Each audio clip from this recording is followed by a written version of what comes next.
तो स्वागत है आपके अपने यूट्यूब चैनल द एक्सपेरिमेंट में। और आज हमारी वीडियो होने वाली है नंबर सिस्टम संख्या पद्धति की एडिशन, जो कि लेक्चर नंबर होने वाला है 2। इस पे हम लैंग्वेज बेस्ड क्वेश्चंस के बारे में बात करेंगे या फिर कहें वर्ड प्रॉब्लम बेस्ड क्वेश्चंस के बारे में बात करेंगे, क्योंकि सबसे ज़्यादा ये ज़रूरी होता है कि हमें लैंग्वेज अगर समझ में आती है तो हम किसी भी क्वेश्चन को ईजिली कर सकते हैं, ठीक है ना। लेकिन इससे पहले मैं आपको बताना चाहूँगा, हमने एक व्हाट्सअप चैनल बनाया है इसी नाम से, यूट्यूब चैनल के नाम से। और यहाँ पे हम पर डे 2 से 3 क्वेश्चन को पोस्ट किया करेंगे, जिसमें आपकी जो एक्टिविटी रहेगी वो एकदम अच्छे से आप एनहेंस करोगे अपनी क्वालिटी को, ठीक है ना। तो चलिए हम आगे बढ़ते हैं और वीडियो को आगे बढ़ाते हैं। तो सबसे पहला जो हमारा जो प्रश्न है, सबसे पहला जो प्रश्न है हमारा वो क्या है।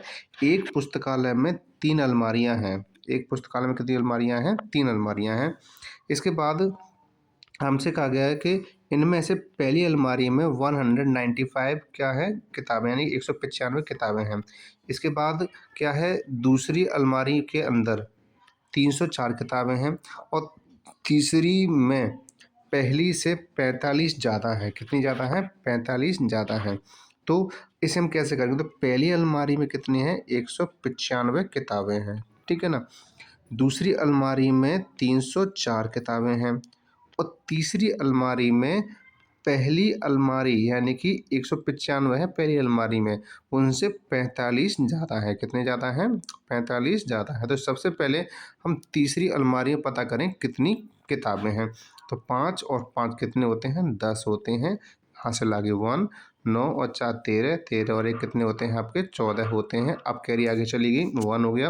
और 1 और 1 कितना हो गया आपका? 2। तो इस तरीके से हमें पता चल गया कि तीसरी अलमारी में 240 किताबें हैं। अब हम क्या करेंगे, इन सभी को प्लस कर देंगे। तो 5 और 4 कितने होते हैं? 9 होते हैं। 9 और 4 कितने होते हैं आपके? 13। इसके बाद हमने हासिल लगा दी यहाँ पे।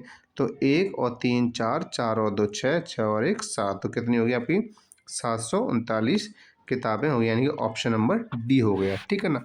अब वीडियो को आगे बढ़ाते हैं और नेक्स्ट क्वेश्चन पर आते हैं, ठीक है ना। तो अब हमारा जो क्वेश्चन है वो क्या कह रहा है कि 27,405 की प्रत्येक स्थान या फिर संख्या का स्थानीय मान ज्ञात करिए। तो जैसा कि हमने ये लास्ट वीडियो में डिस्कस किया था, हमने स्टैंडर्ड फॉर्म के बारे में, और हमने किसका डिस्कस किया था? हमने एक्सपेंडेड फॉर्म के बारे में, ठीक है ना। तो ये यहाँ पे जो बात हो रही है वो किसकी बात हो रही है? आपकी एक्सपेंडेड फॉर्म की हो रही है। तो हम इसको, ये जो क्वेश्चन दिया गया 27,405, हम इसको क्या करते हैं, इसको स्थानीय मान निकालते हैं हर एक का, ठीक है ना। तो हम पहले पढ़ते हैं इकाई, दहाई, सैकड़ा, हज़ार, 10,000, यानी वंस, टेंस, 100, 1000, 10,000। तो पहले 2 किस पे आ रहा है आपका? 2 आ रहा है आपका 20,000। कितना आ रहा है आपका? 20,000। इसके बाद हमारा 7 किस पे आ रहा है? 7 आ रहा है आपका 1000 पर। किस पे आ रहा है? 1000, यानी कि 1000, 7,000। इसके बाद हमारा 4 किस पे है? 100 प्लेस पर आ रहा है, यानी कि सैकड़ा प्लेस पर आ रहा है। और लास्ट में जो आपको दिया गया इसके आगे का वो 0 है। और लास्ट में आपका क्या 5 है, तो 5 क्या वंस प्लेस पर आ रहा है, यानी इकाई अंक है। तो इस तरीके से आप देख सकते हो कि 20,000, 7,000, 400, 0, 5। अब 0 ना लिखें तो कोई फ़र्क नहीं पड़ता। तो इस तरीके से हमारा जो ऑप्शन कौन सा है? ऑप्शन नंबर है ए। कौन सा है? ऑप्शन नंबर ए है, ठीक है ना। अब नेक्स्ट क्वेश्चन है हमारा, वो है रवि ने अपने मित्र से 5,000 रुपये उधार लिए। रवि ने अपने मित्र से 5,000 रुपये उधार लिए। इसके अगले महीने उसने 2,000 रुपये और उधार ले लिए, लेकिन उसने 3,000 रुपये वापस कर दिए हैं। तो बताइए अब रवि के पास कितने पैसे हैं वापस करने के लिए, यानी अब उसको कितने पैसे वापस करने पड़ेंगे। तो इसमें जो प्रश्न दिया गया है, पहले उसने मित्र से कितने पैसे लिए थे? 5,000 रुपये। कितने पैसे लिए थे? 5,000 रुपये। फिर उसने कितने पैसे लिए? 2,000 रुपये। कितने पैसे लिए उसने? 2,000। इस तरीके से उसके पास कितने पैसे हो गए? उसने टोटल 7,000 रुपये उधार ले लिए थे। कितने पैसे ले लिए थे? 7,000 रुपये उधार ले लिए थे। इसके बाद ये कह रहा है कि 7,000 तो हो गए, लेकिन उसने 3,000 वापस भी कर दिए बाद में। क्या कर दिए? 3,000 उसने वापस कर दिए। तो अब हम क्या कर देंगे, इसमें माइनस कर देंगे।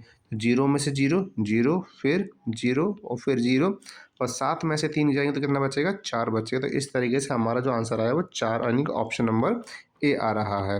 तो इस तरीके से हमने इस क्वेश्चन को भी सॉल्व कर लिया। अब आगे बढ़ते हैं।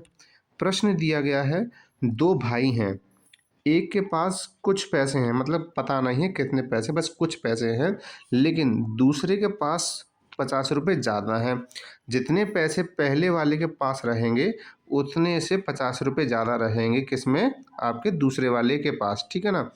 इसमें आप कह रहे हैं जबकि दोनों के पैसे का जो सम है वो 200 रुपये है, यानी दोनों को अगर हम मिला दें तो कितने पैसे बन जाते हैं? आपके बन जाते हैं 200 रुपये। तो बताने हैं कि दोनों के पास कितने कितने पैसे हैं। तो सबसे पहले मान लेते हैं कि पहले वाला जो व्यक्ति है, भाई है, उसके पास x रुपये हैं और दूसरे के पास क्या है? x रुपये से यानी कि 50 रुपये ज़्यादा हैं, लेकिन इन दोनों का जो सम है वो कितना दे रहा है? 200 दे रहा है। कितना दे रहा है? 200। तो x और x हो जाएगा यहाँ पे 2x, और इस तरीके से 50 पहुँच जाएगा इधर। तो 200 में से 50 माइनस कर देंगे तो कितना आंसर आ जाएगा? आ जाएगा 150, यानी कि 150। अब 2 से क्या कर देंगे? डिवाइड कर देंगे। तो 2 से डिवाइड करने पर हमें पता चला कि ये आ गया 75। तो इस तरीके से जो x की वैल्यू आई वो कितनी आई आपकी? 75 रुपीज़, यानी कि पहले वाले भाई के पास 75 रुपये हैं। अब दूसरा वाला जो भाई है उसके पास 50 रुपये ज़्यादा हैं, यानी कि 75 प्लस आपके 50 कितने हो गए आपके? ये उसकी हो जाएंगे आपके 125 रुपये। कितने हो जाएंगे? तो पहले वाले के पास है आपके 75 रुपये और दूसरे वाले के पास हैं आपके 125 रुपये, ठीक है। तो टोटल आपका 200 रुपये हो गया। तो इसका मतलब क्या है? ऑप्शन नंबर ए है। कौन सा है? ऑप्शन नंबर ए है, ठीक है। इसके बाद अगला प्रश्न है कि रोहित की मासिक आय 5270 रुपये है, तो बताइए इसकी सालाना आय कितनी होगी, यानी कि इनकम। रोहित की जो मंथली इनकम है वो 5270 रुपये है, इसकी जो एनुअल इनकम बतानी है कितनी होगी। तो सबसे पहले हमें पता होना चाहिए कि एक साल में, किसमें? एक साल में आपके 12 महीने होते हैं। तो हमें क्या करना पड़ेगा? 5270 रुपये का एक महीने की इनकम है। क्या है? एक महीने की इनकम है। तो हमें क्या करना? 12 से गुणा करना पड़ेगा। क्या करना पड़ेगा? 12 से गुणा। अब कर दीजिए, 12 का जीरो में करेंगे तो आंसर क्या आएगा? 0। 12 में 7 से करेंगे तो 12 7 कितना होता है? 84। तो 84 क्या होगी हमारी? हासिल होगी आपकी 8। 12 दूनी 24, 24 और 8 कितने होते हैं आपके? 32 होते हैं। तो कैरी कितनी आ गई आपकी? 3। अब 12 पंजे 60, 60 और 3 कितने होते हैं? 63 होते हैं। तो इस तरीके से हमें पता चला कि उसकी जो साल भर की इनकम है, उसकी जो साल भर की इनकम है वो 63,240 रुपये है। तो कौन सा ऑप्शन हो गया आपका? ऑप्शन नंबर बी हो गया। कौन सा हो गया आपका? Option number B. I hope कि आपको ये सारे क्वेश्चन समझ में आ रहे होंगे, क्योंकि क्वेश्चन हमेशा इस तरीके से नहीं आते, मतलब इस पे बेस्ड आते हैं। तो ध्यान रखिए कि तरीका चेंज नहीं होता है, बस लैंग्वेज चेंज हो जाती है जो हमें समझनी होती है। चलिए अब आगे बढ़ते हैं। अब हमारा अगला प्रश्न है, अगला प्रश्न क्या है? अगला प्रश्न है, राहुल का विद्यालय उसके घर से 10.5 किलोमीटर यानी 10.5 किलोमीटर दूर है। यानी कि जो उसका घर है और उसके स्कूल की जो दूरी है वो कितनी है? 10.5 किलोमीटर है, ठीक है ना। इसके बाद वो कह रहा है 5.5 किलोमीटर यानी 5.5 किलोमीटर उसने बस से ट्रैवल किया है, यानी कि 5.5 है वो किससे ट्रैवल किया है? उसने बस से ट्रैवल किया है।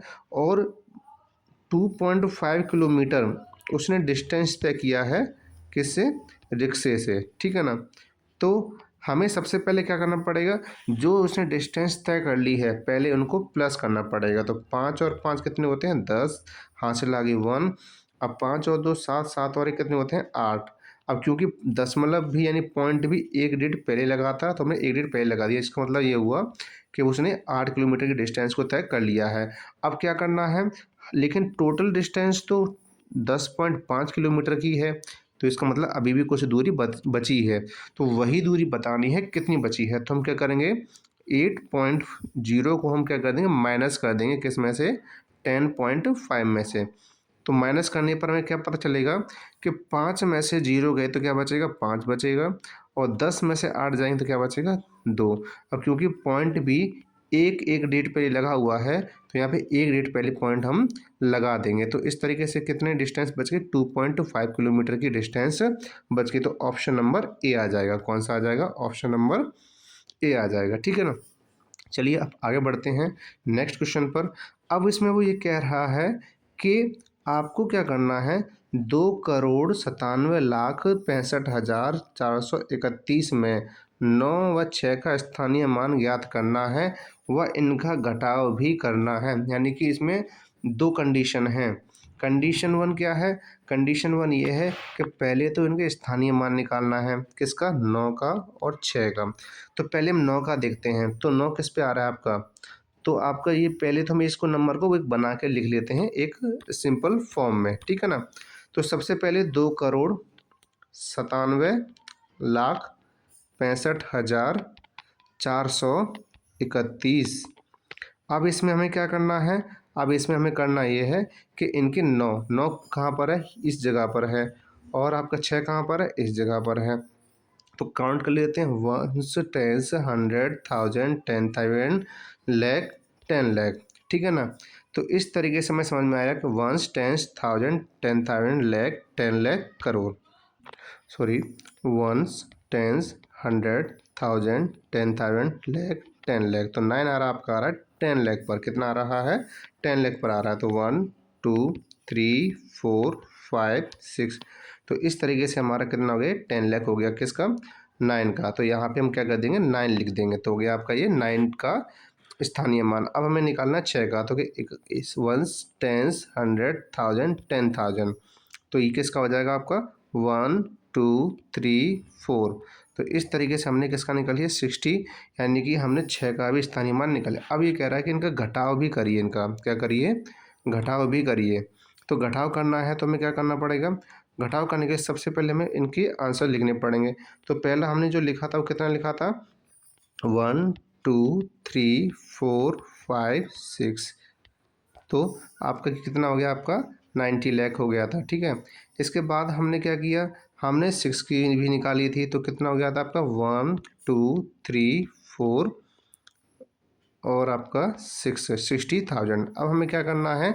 इन दोनों को माइनस करना होगा। माइनस करने पर 0 0 0 0। अब यहाँ 0 में 6 नहीं जा सकता, तो पहले हम कैरी यहाँ लेंगे, ये 10 हो जाएगा। और 10 में से कैरी यहाँ पे लेंगे तो कितना हो जाएगा? ये 10 हो जाएगा। तो 10 में से 6 गए तो कितना बचेगा? 4। यहाँ बचे थे 9। इसके बाद यहाँ कितने रह गए थे? 8। तो इस तरीके से हमारा ये आंसर निकल गया। अब चलिए अगला प्रश्न करते हैं। अगला प्रश्न है कि एक मजदूर प्रत्येक दिन 400 रुपये कमाता है, तो बताइए वह एक हफ्ते में कितने रुपए कमा लेगा। तो सबसे पहले हम बात करते हैं कि एक हफ्ता, यानी एक हफ्ते का मतलब क्या होता है? 1 वीक। तो एक वीक में कितने दिन होते हैं? 7 डेज होते हैं, यानी 7 दिन होते हैं। कितने दिन होते हैं आपके? 7 दिन होते हैं। इसके बाद हमें पता करना है कि 7 दिन में उसने कितना कमा लिया है। तो क्योंकि एक दिन का उसका 400 रुपये इनकम है, तो हमें 7 से उसमें क्या करना पड़ेगा? गुना करना पड़ेगा। तो इससे गुना करने पर कितना आएगा? 7 चौके 28। और लास्ट में हमारे 2 जीरो रखे हुए थे, वहाँ पे 2 जीरो रख देंगे, ठीक है ना। ऐसी कंडीशन में जब वहाँ जीरो भी आ जाए तो हम सिर्फ नंबर्स का मल्टीप्लाई करते हैं, जीरो का मल्टीप्लाई नहीं करते हैं। जीरो हम बाद में भी रख सकते हैं, ठीक है। तो इस तरीके से जो हमारा 2800 आंसर है, 2800 आंसर आ रहा है, वो कौन सा है? ऑप्शन नंबर ए है। कौन सा है? ऑप्शन नंबर ए, यानी कि ए, ठीक है ना। तो चलिए हम आगे बढ़ते हैं नेक्स्ट क्वेश्चन के लिए। अगला क्वेश्चन है हमारा कि 2,87,569 में ज्ञात कीजिए कि यह 3 से विभाज्य होगा या 6 से विभाजित होगा। अब क्योंकि जो 6 की डिविजिबिलिटी होती है, 6 की विभाज्यता होती है, वो क्या होती है कि वो 2 से भी डिवाइड होना चाहिए और 3 से भी डिवाइड यानी भाग चला जाना चाहिए। अब क्योंकि ये नंबर हम देख पा रहे हैं कि लास्ट में देखो 2 8 7 5 6 9। तो हम क्या, 2 की डिविजिबिलिटी क्या होती है कि 2 की डिविजिबिलिटी होती है कि ये आपका पीछे 0 2 4 6 8 में से कोई आना चाहिए। अब इनमें से कोई आ नहीं रहा, इसका मतलब ये 2 से डिवाइड नहीं हो सकता है, ठीक है ना। और इसके बाद आप 3 की डिविजिबिलिटी देख रहे हैं, तो इन सभी को प्लस कर देंगे। तो 8 और 2 9, तो 8 और 2 10, 10 और 7 17, 17 और 5 कितने होते हैं? 22, 22 और 6 कितने होते हैं? 22 और 6 28, 28 और 9 कितने होते हैं? इसके बाद आता है आपका आंसर 37। तो 37 किससे डिवाइड हो सकता, 3 से डिवाइड हो सकता है? नहीं हो सकता। तो इसका मतलब ये समझ में आ गया, ना तो ये 2 से डिवाइड हो रहा है, ना तो ये 3 से डिवाइड हो रहा है। इसका मतलब ये हुआ कि ये 3 से तो हो ही नहीं सकता, साथ साथ में 6 से भी डिवाइड नहीं हो सकता, क्योंकि जब 6 की डिविनिटी को ये फॉलो नहीं कर रहा है तो 3 की डिविनिटी को फॉलो नहीं करेगा। तो इसका आंसर क्या है कि दोनों इनमें से 3 से नहीं हो सकता, 6 से नहीं हो सकता, किसी से भी नहीं हो सकता। इसका मतलब ऑप्शन नंबर कौन सा हो गया? ऑप्शन नंबर बी हो गया। कौन सा हो गया? Option number B. इसके बाद हम आगे बढ़ते हैं और नेक्स्ट क्वेश्चन क्या है हमारा? नेक्स्ट क्वेश्चन है कि 450 रुपये को 5 लोगों में बांटने पर प्रत्येक को कितने पैसे मिलेंगे? क्योंकि 405 हैं, 405 रुपये को हमें 5 लोगों में बांटना है, और बांटने का मतलब होता है भाग देना। बांटने का मतलब क्या होता है? भाग देना होता है, ठीक है ना। तो हम भाग देंगे तो 5 9 जा कितना होता है? 45, यानी 5 9 45, ठीक है, और लास्ट में 0। तो मतलब प्रत्येक व्यक्ति को हम कितने पैसे देंगे? 90 रुपये। तो इसमें ऑप्शन नंबर कौन सा है? सी है। ऑप्शन नंबर कौन सा है? सी है, ठीक है ना।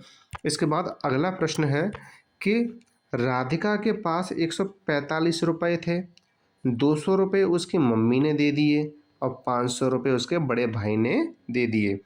अब बताना है कि राधिका के पास कितने पैसे बचे जबकि उसने 630 रुपये का एक खिलौना खरीद लिया है। तो सबसे पहले पता करेंगे कि राधिका के पास कितने पैसे थे, ठीक है ना। तो यहाँ पे बात करते हैं, सबसे पहले उसके पास है 145 रुपये, 200 रुपये उसकी मम्मी ने दिए, 500 रुपये उसके बड़े भाई ने दिए। तो सबसे पहले हम ये पता करेंगे टोटल कितना है। तो 5005, ये हो गया 4, ये 1 और 2 3 और 5 कितना होता है? 8 होता था, यानी कि पहले उसके पास टोटल 845 रुपये थे। अब उसने एक खिलौना खरीद लिया, खिलौना का मतलब टॉय खरीद लिया उसने। तो अब बताना है कितने पैसे बचे हैं। तो 845 रुपये में से खिलौना कितने खरीदा? 630 रुपये का। तो 630 को क्या कर देंगे? माइनस कर देंगे। तो 5 में से 0 गया तो 5, 4 में से 3 गए तो 1, 8 में से 6 गए तो 2, तो 215 रुपये कितने बचे उसके पास? हम 215 रुपये, जो कि क्या है? ऑप्शन नंबर सी है। क्या है? ऑप्शन नंबर सी है, ठीक है। इसके बाद हम आगे बढ़ते हैं और हमारी आगे यही लास्ट क्वेश्चन था। यहाँ पे हमने उन क्वेश्चंस को जाना और हमने कई सारी वर्ड प्रॉब्लम्स को हमने सॉल्व किया। और क्योंकि आपको ये क्वेश्चन समझ में आए होंगे, अगर किसी भी प्रकार का आपको डाउट होता है तो आप हमें कमेंट करके बता सकते हैं, ठीक है ना।